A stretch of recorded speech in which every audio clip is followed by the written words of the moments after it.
everyone. So before I get started, I just want to say thank you for inviting me to come out and share my story, and that I have truly enjoyed making all the connections while I'm here and learning about all the wonderful things everyone is doing in the communities that they love. So with that, I'll kind of jump into my background. So my name is Summer Bay, and I met Alice about roughly 10 years ago. I'm an Oakland native. I lived all over Oakland, West Oakland, North Oakland, East Oakland. I've gone to about 12 schools between kindergarten and 12th grade. My siblings may have gone to more. Not bad kids, but we knew how to kind of move around and enjoy ourselves and make our own way in the city. And we had a really large family, so it made it a lot easier, or I'd say safer for us to maneuver the city more so than it was for a lot of other young people. So when I was introduced to Youth UpRising in 2005, a friend brought me by, and it was down the street from the house that my father owned as I was growing up. But by that time, he had moved out of the city. He had moved out of the city by then. So I come in and I look around. It's a beautiful facility. It wasn't there in my teenage years, and I believe around that time I was in my early 20s. And so I look around. I'm really suspicious. I don't want any parts of it. This is nice. I don't really understand what you all do. I'm out. Right? So about a year later, after kind of working odd jobs and doing what I was interested in doing within Oakland, I came back. And the reason I came back was because I had a burning desire to do something different. I wanted to have new experiences. I was frustrated with the experiences that I was having. I lost a lot of friends. I lost a lot of people that were really close to me due to the violence in Oakland and San Francisco and surrounding cities, and I was tired of it. But I did not know how to move away from it or to be introduced to something else and to bring the people that I care about along with me to this new space that I didn't know how to get to. And so in 2006, I came to Youth UpRising, and I told the person at the front desk, I want to work here. And that person interpreted as, I need a job. I had a job.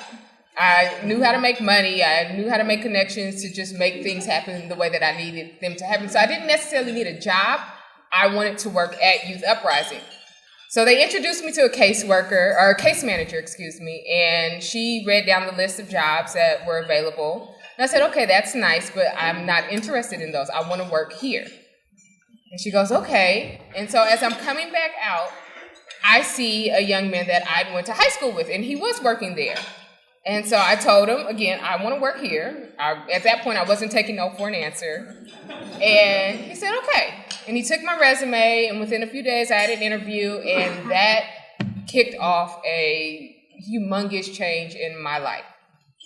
So as a member of Youth UpRising, and then additionally a staff member, I was introduced to so many people, not only in the community. I grew up in that community, so I knew a lot of the young people, but a lot of the people who worked at the center had a variety of experiences, whether they had gone off to college, whether they traveled the world. I was introduced to all of that. And given I knew those experiences existed, I did not know how to get to them. And so within Youth UpRising, we have a youth development center, we have a career and education center amongst a variety of other services. And though I kind of looked at it like, okay, I'm here, I'm working, I'm getting a check cut, I'm learning. There were people on the staff who took the initiative to push me further.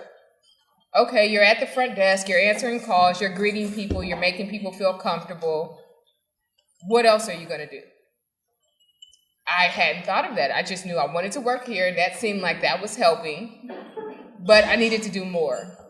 And so it's very difficult to create a strategy when you don't know what exists. And they began to introduce me to these opportunities that I didn't know existed. Initially for me, I looked at everything as a child growing up and analyzing what's the difference between the people who have everything and the people who don't? For me, as an uninformed young person, it was just money. And so that was my focus. And so for myself and my peers and a lot of the people in our community, we look at money. And when the only thing you have on your mind is money, that's what's going to make the change. You can make some really, really scary decisions that can change your life for the long run. And when I got to Youth UpRising, that was the mentality I had. And just as a backstory, the joke in my family is my mother didn't give my sister and my sister's name is Autumn, she didn't give us lunch money after 4th grade because we had figured out how to hustle. We couldn't eat Halloween candy, so we'd save it for months and then take it back to school and sell it throughout the year. And so she was like, it was just a godsend. So that became the norm. Like, we would figure out a way to make money. So when I came to Youth UpRising, I got introduced to these different opportunities, and I realized money plays a very huge part in our ability to do different things and to acquire different things. But what's more important is the opportunity. The different opportunities we're faced with is what changes our ability to have access to different environments, different experiences, and money, if that's your focus. And so while there, without my noticing, the support I got shifted. I started being pushed towards education. I went off and got my associate's degree from Hill College. I thought I'm good, I'm done.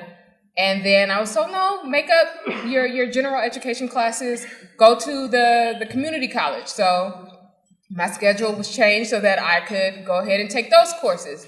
Got nothing of it, I'll wrap these up and I'm good. No, I think you need to submit an application to a 4-year university. Yeah, I'm not sure what that process is like, but I'll try it. And I got received the support I needed to make that happen, and I was accepted into Hampton University. And so, thank you. So, from there, I didn't have a plan. I did not know how I was going to finance it. And that was one of the scariest parts for me was, how will I afford this? This is great. Now the opportunity is there, but how will I afford this?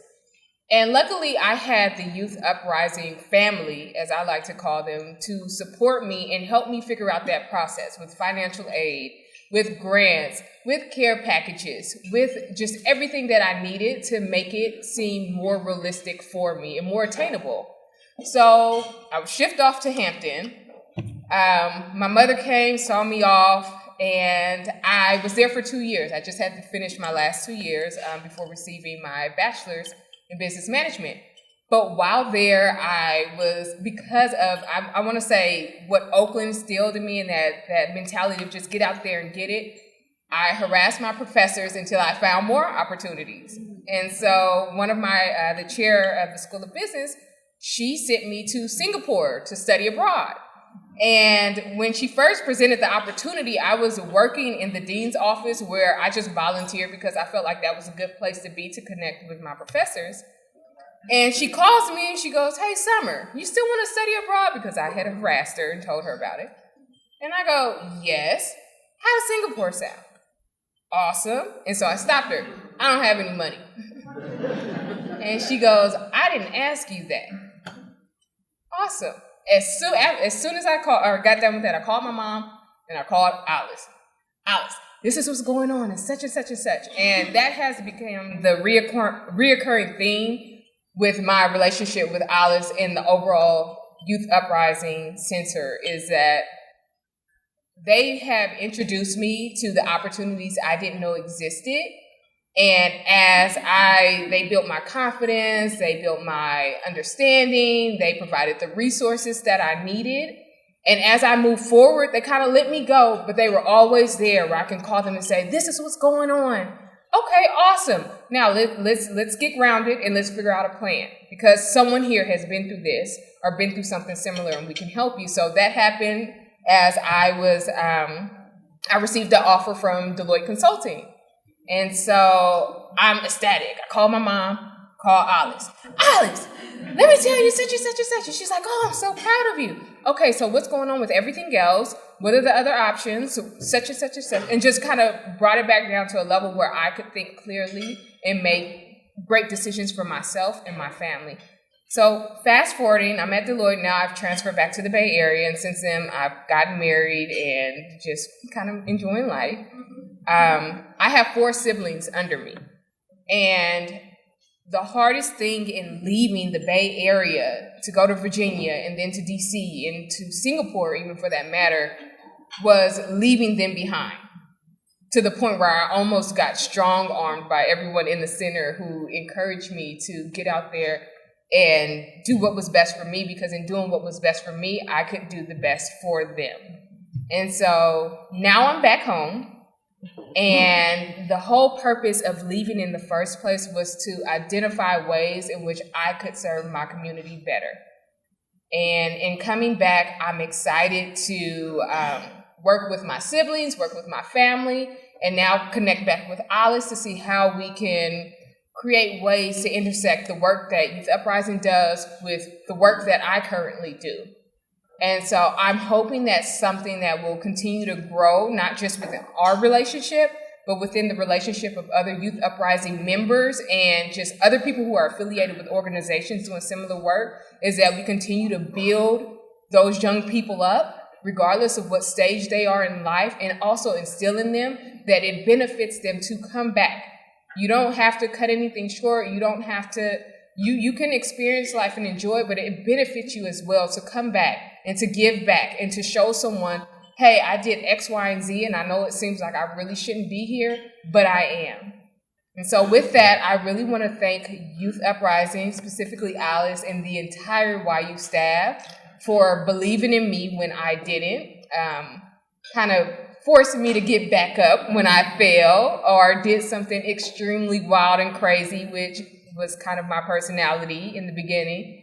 But it meant the world, not just to me, but to my family, and the change that we've seen within my family and our extended family, just by them being able to view the opportunities that I alone have been able to experience, has made a world of difference. And so in closing, my hope is that that cycle continues and expands.